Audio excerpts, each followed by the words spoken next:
Alhamdulillah Auda, sekarang kita akan mengikuti segmen Bisai Tahtu di mana kita akan bicara mengenai dengan positivity toxic ya. Dan pagi ini kita bersama dengan Yang Mulia Tuan Rusli Bujang, iaitu konsultan tingkah laku dan konselor profesional, dan beliau telah pun berada ya di aplikasi Zoom sebetulnya secara maya. Jadi kita sapa.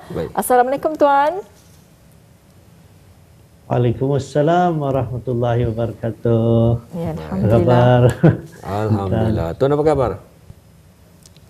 Alhamdulillah. Alhamdulillah. Baik, pertama sekali Tuan, bisa terkala kalau kami bertanya, tajuk pada hari ini cukup pelik sedikitlah. Ya. Positivity, toxic. Positivity itu kita ni tahu ianya positif. Toksik pula kebiasaannya kita ni biasa menganggap ianya satu negatif. Jadi bagaimana tajuk berkenaan digabungkan? Apa sebenarnya yang Tuan ingin terangkan? Silakan Tuan. Okey, terima kasih. Alhamdulillah. So pada pagi inilah insyaAllah saya akan bercakap tentang produk toxic positivity, ataupun kalau dicarikan Melayunya ni agak sukar juga, lakat je lagi positivity. Toxic, kalau toxic ini beracun ke apa, ataupun negatif lah dalam arti kata lainnya lah. So toxic positivity ini salah satu daripada kalau di kalangan milenial lah, di kalangan generasi hari ini antara yang banyaklah dorang kelompokkan sambat malam harinya kata ni di dorang bercakapkan ni. Kalau dulu bila disebut saja ni memang itulah yang banyaklah positif. Untuk mengambil saja macam cuba menjelaskan sebaringkas saya sebutkan macam dalam satu cerita lah. Katakanlah pada hari ini saya macam baru bangun pagi lah saja, horrible dia, hari yang sangat buruk lah bagi saya. Bangun sudah tahu tu bangun lambat, lepas sudah lambat bangun, berjalan lagi ada lagi trafik di jalan raya. Lepas tu lagi pancit lagi tayar dalam perjalanan itu. Riak sampai itulah pejabat akhir lah. Lepas tu dalam bergeragas satu tersedih lagi kaki apa dan sebagainya. Lepas tu sampai di pejabat jumpa dengan kawan. Jadi ada kawan ini, kononnya saya ni kan mengadu kepada kawan ini, Allah, bangun tadi, Allah lupa lagi dokumen penting lagi tinggal di rumah apa dan sebagainya. Sebab kirakan mengadu lagi kepada kawan ini, tiba-tiba kawan itu mengadu, ada apa tu, sabar saja. Ataupun dah apa okey tu, okey dah apa tehnya, positif saja misalnya lah. Kira-kiranya cuba intan kalau apa rasanya tu kalau tadi dalam keadaan kata ni kelang kabut tu tiba-tiba kan respon macam itu. Dah apa tu sabar saja. Ataupun yang fikir positif saja. Apa kira-kira rasanya kata ni lah yang macam kan mengadu tadi contohnya di tadilah. Betul. Ya, kalau memang so ya, tidak membantu rasanya. Yang positif saja. Positif saja tak. Jadi bagaimana get the point lah tu. So lurus lah tu. Ya, bila tadi tu kan kirakan mengadu, kan mengomplain. Tiba-tiba kena terus dia kena bagi sabar saya ada apa-apa. Fikir positif saja. Kuatkan semangat misalnya. So, anitah yang sebenarnya yang dirujuk sebagai toxic positivity itu, positivity yang indah membantu sebenarnya. Bahkan kalau terlampau berlebihan dibuat secara positif ini dibuat secara berlebihan, ia akan boleh mendatangkan keburukan lah kepada individu itulah. So secara ringkas saya punya pengertiannya lah toxic positivity ini, iaitu adalah macam keadaan mental kata ni yang untuk yang akan berfikir secara positif saja, positif secara berlebihan. I know sebelum ni dalam segmen bisa satu yang sebelum-sebelum ni saya memang ada bercakap tentang berfikir positif, tapi berfikir positif itu lain dengan yang dengan dibandingkan dengan toxic positivity yang itu dia. InsyaAllah akan saya buat perbandingan nanti ya. Jadi toxic positivity ini yang akan berfikiran secara positif ini secara berlebihan. Segala seolah-olah ada hal negatif di dalam macam memanjang positifnya. Dalam masa yang sama. Betul. Memanjang siapa. Apapun yang itu bisa macam tadi keadaan saya tadi pagi itu kan tiba-tiba orang fikir positif sajanya. Padahal saya tu mengalami sesuatu. Ada musibah, okay? So musibah ni dalam agama pun ia boleh positif ataupun boleh negatif. Itu okay? Cuma kata dia yang mengartikan sekarang ni kalau namanya musibah tu negatif saja tu. Tapi dalam pengertian sebenarnya musibah tu adalah suatu keadaan yang menimpa kata ni. So apa saja yang menimpa itu adalah musibah. Itu adalah keadaan yang kejadian. Itu dah kadar kata ni. Kalau ikut hukum kadar dan kadar kata ni, itu sudah kadar yang akan ditentukan oleh Allah Ta'ala kata ni. Cuma selalunya pemikiran kata dia yang melihat ia baik, yang positif ataupun negatif. Betul. Misalnya lah ada perumpamaan katanya nasi sudah jadi buburnya misalnya kan. Suatu yang melihat nasi menjadi bubur itu satu hal yang negatif, okey. Tapi sebenarnya kalau dengan mindset yang betul sebenarnya indah. Bubur itu boleh saja kalau kita dibagi kicap, bagi bawang goreng, bagi lagi apa ayam lagi, akan lebih nyaman lagi. Yeah. So dah tu pasal mindset saja. Jadi toxic positivity ni ya orang yang itulah mempunyai pemikiran positif secara berlebihan. Kalau bertulisan itu bukan berlebihan, over kata nila. Dalam masa yang sama ia menafikan emosi. Yang macam saya tadi itu kan, kawan saya tadi dia menafikan apa?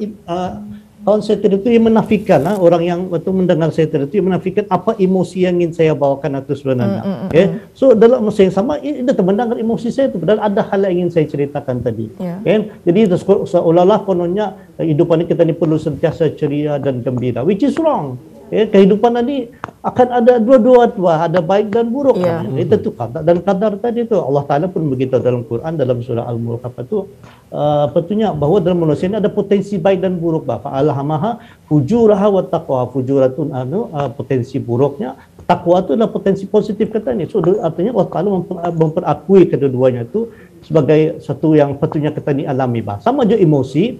Jadi emosi kita ni semestinya semua yang kehidupan kita ni sedangkan kita ni mau emosi yang baik saja, kehidupan yang bahagia saja. Tidak ada masanya ketika dia akan merasa duka cita, bersedih apa. So sebenarnya setiap kesedihan, setiap emosi itu ada gunanya arah kata ni. Nah, apalagi dalam keadaan sekarang ni kita ni dalam era endemik apa. So yang Menteri Kesihatan pun sudah beritahu bahwa keadaan sekarang ini akan mencabar lah. Okay? Jadi dalam masa pandemik itu kita ini sudah menjadi kita ini menjadi resilient, sudah mempunyai daya tahan ataupun kekuatan yang tersendiri. Tapi dalam masa yang sama endemik tadi dan pandemik sebelum COVID pada masa ini memberikan cabaran-cabaran yang itu juga yang apa namanya yang real lah. Misalnya kita ini perlu di kuarantin, perlu menjalani self isolation apa. Kemudian dan macam-macam lah cabaran-cabaran sebenar itu, macam kesakitan, bekerja di rumah lagi, pada masa yang sama menjaga anak-anak lagi yang belajar secara online. So ini adalah cabaran-cabaran. Jadi kita semua ni tadi itu adalah realiti kehidupan itu adalah macam itu bang. Tapi dah dalam toxic positivity seolah-olah itu tadi emosi lain itu indah dialulukan bang. Kalau dalam yang modernnya hanya ada selalunya banyak ni baju-baju anak-anak muda yang dipakainya positive vibe only-nya. Ada. Amar ada kata ada. Positive vibe only. Jadi kalau nya positive vibe only itu artinya seolah ia indah mengalu-alukan yang negatif bah. Kalau negatif jangan di sini. Kalau pikiran negatif arah atas dari orang lain apa. Ya solar indah ada bah. So itulah keburukannya toxic positivity ini ya seolah-olah menafikan ada elemen-elemen ataupun emosi ataupun pemikiran yang buruk yang indah baik itu bah. Okay? So ini yang saya ingin perkatakan pada pagi inilah. So bahwa dalam kehidupan kita ini kita ni perlu melihat kepada dua perkara itulah baik dan buruk itu adalah memang sudah ketentuan Allah Taala lah kita ni. Ya, alhamdulillah itu sedikit sebanyaknya kita mengetahui bersama mengenai dengan positivity toxic. Jadi bermakna ni tuannya positivity toxic ini semacam kata-kata perangsang yang bunyinya macam bagus tapi merosakkan. Tapi tuannya sudah lumrah ya sebagai seorang manusia ya atau seorang pendengar kita mahu membantu mengurangkan beban emosi yang ditanggung oleh seorang atau sekurang-kurangnya memberi pendapat lah. Jadi telah pun kita kongsikan tadi mengenai dengan beberapa contoh yang telah pun tuan sertakan tadi iaitu macam-macam masalah sebelum kita ni menuju ke tempat kerja dan rakan sekerja memberikan kata-kata semangat tapi rasanya macam ini membantu ni tuan yang tadi telah pun tuan terangkan tadi jadi mengenai dengan sikap positif ini tuan sekarang kita tahu bahawa sikap positif yang berlebihan ini boleh mendatang kesan yang kurang baik dan seandainya ada dalam kalangan rakan atau keluarga yang datang ingin mengadu tentang sesuatu, apa sebenarnya yang patut kita ni buat ataupun respon kita ni tuan untuk kita ni mengelakkan daripada berlakunya positivity toxic ni macam mana? Okey, so dah sebenarnya kali sebelum itu tadi perlu dulu macam mengenal pastilah sebenarnya apa macam contoh-contoh mana kita tahu orang itu adalah positivity yang toksik So contoh saya sudah ada menyebut beberapa contoh tadi, hanya good vibes only yang berfikiran positif, jangan lupakan saja masalah tu. Okay. So soal ni ada antara tanda-tandanya lah cara kita ni mengenal pasti macam mana orang tu punya positivity yang toksik dia tadi lah. Okay. Ada tapi satu hal tadi, kenapa ia menjadi toksik ni sebenarnya sebab bila kita ni membawakan bebanan emosi perasaan kita ni tadi tu, orang ni tiba-tiba merespon dengan cara yang positif kononnya. Ambil positif saja, ambil baik saja, berfikir positif saja, tak apa-apa tu nya. So itu ataupun kanak-kanak datang kepada babunya mamanya apa tu, babunya tadi betul ada sama kawannya tadinya dia terabah tadi di sekolahnya, tiba-tiba kata ni ada apa-apa tu, lebih kuat misalnya lah. So tadi dalam masa yang sama tu tadi kan bersikap baik, ada niat baik untuk menyamankan hati anak itu tadi, tapi dalam masa yang sama kata dia tu seolah menafikan emosi yang dibawakan oleh anak itu tadi. Seolah jadi sebenarnya tadi apa yang perlu kita lakukan sebenarnya adalah untuk mempersilakan ia, membenarkan ia dengan merasakan apa yang to feel what they feel, okay? Merasakan apa yang dialaminya tu. Kalau ia rasa buruk, dan adalah suruh dia mengalami rasa buruk itu tadilah. Okay. So macam mana kata ni macam ni mengenal pasti adalah kalau kadang-kadang kalau kata ni akan cuba membantulah rakan-rakan kita ni di pejabat ataupun keluarga kita ni di rumah apa tu. Saya tu ada 3 cara lah, tiga keadaan kata ni boleh mengatakan ni memang toxic positivity ni. Ada 3 perkara boleh kita lihat. Pertama, ia seolah-olah ambil mudah saja seolah-olah keadaan yang tadi hadapi itu tadi semuanya macam overly simple terlampau mudah lah. Anda apa-apa tu andangnya tu misalnya lah andangnya tu, kalau tadi orang guna sesuatu anda apa-apa tu andangnya tu ya. So kan jam kata ni tu seolah malas kan mencari, anda mau memberikan penjelasan itu, padahal itu sebenarnya diperlukan atau penjelasan yang baik itu tadi. Atau satu tandanya tu artinya tu mungkin akan dalam bentuk toxic positivity itu. Kemudian yang keduanya tu seolah-olah responnya tu seolah-olah dia memberikan ruang arahnya tu untuknya merasakan kepedihan, cabaran, ujian yang dihadapi itu tadi. Seolah memendamkan emosi ataupun yang saya tutup menafikan emosi itulah, itu tanda yang kedua. Dan tanda yang ketiganya tu ada perkataan bahasa Inggeris itunya all or nothing. Seperti macam hendaknya itu semua orang semua juga orang ni rasa sakitnya. So inilah tanda-tanda perkataan yang boleh menunjukkan orang itu itulah membawakan toxic positivity ini tadilah. Now, macam mana cara kalau kita lihat sebenarnya selain daripada toxic positivity itu tadi saya balik sebelum pada penjelasan awal saya tu, kenapa ia menjadi toksik ini? Pasal kata ni indah mendengar emosi bebanan perasaan yang dibawakan oleh orang tua. Sepatutnya yang pertama sekali itu yang perlu terima adalah untuk acknowledge ataupun memperakui apa perasaan yang dibawakan oleh orang tua. Kalau anak ini tadi sakit tu lah ya, memang sakit tu ni ada tu, jadi diperakui ataupun kalau ia datang paling klasik lah kata dia, kalau anak-anak sekolah datang membawa dengan ia menunjukkan kata ni uji hasil pemeriksaannya lah ada 8 subjek, 1 merah, 7 biru. Jadi kalau ibu bapa ni kata dia akan terus memarahi anak ni, kenapa di 1 merah ni ya. So kan katanya tu indah acknowledge padahal ada 7 mata pelajaran yang biru. Sepatutnya kata dia acknowledge dulu. Baguslah, alhamdulillah, well done, tahniah ya dapat 7 mata pelajaran warna biru deh, well done.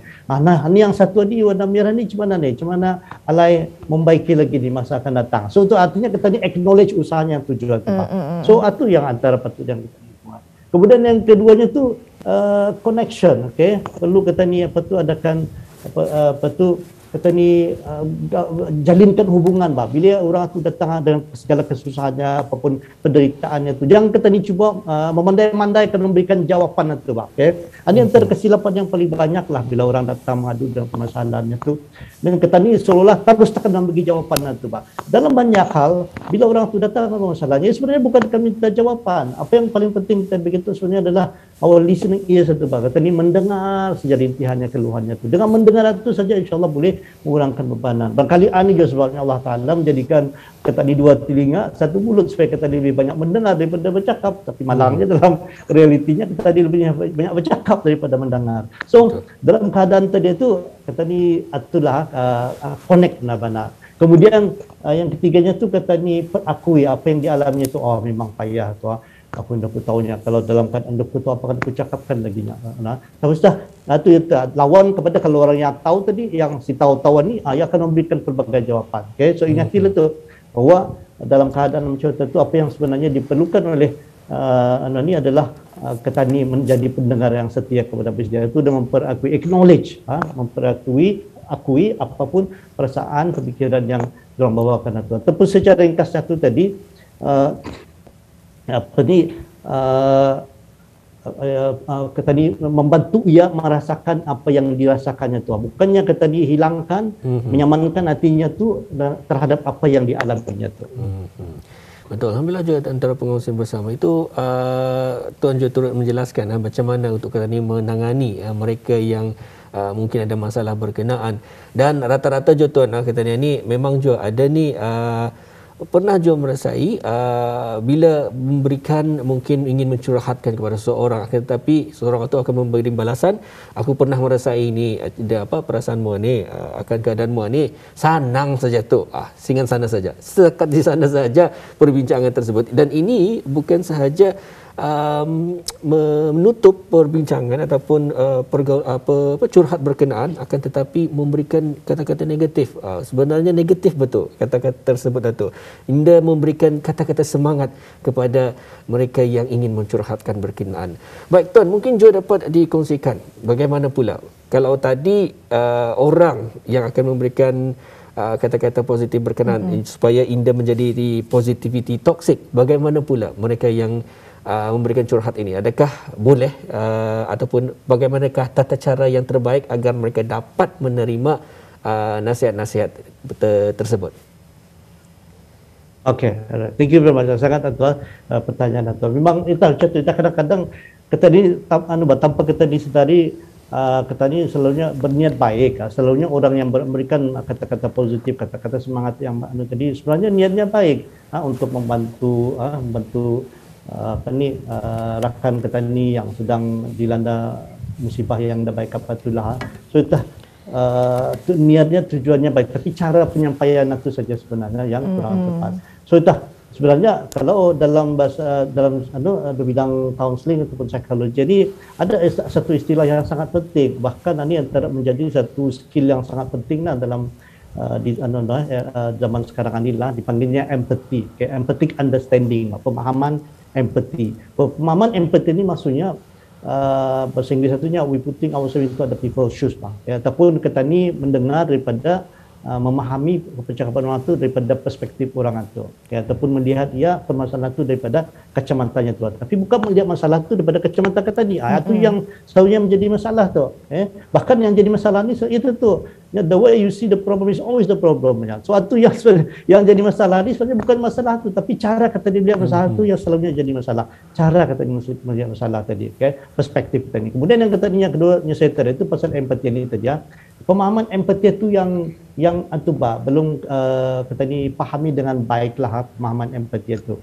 Yang kata ni selalu kata ni pakai gunakan sebenarnya simpati. Simpati ini seolah macam bahasa Inggerisnya ringkasnya macam kasihan 100 ya Pak.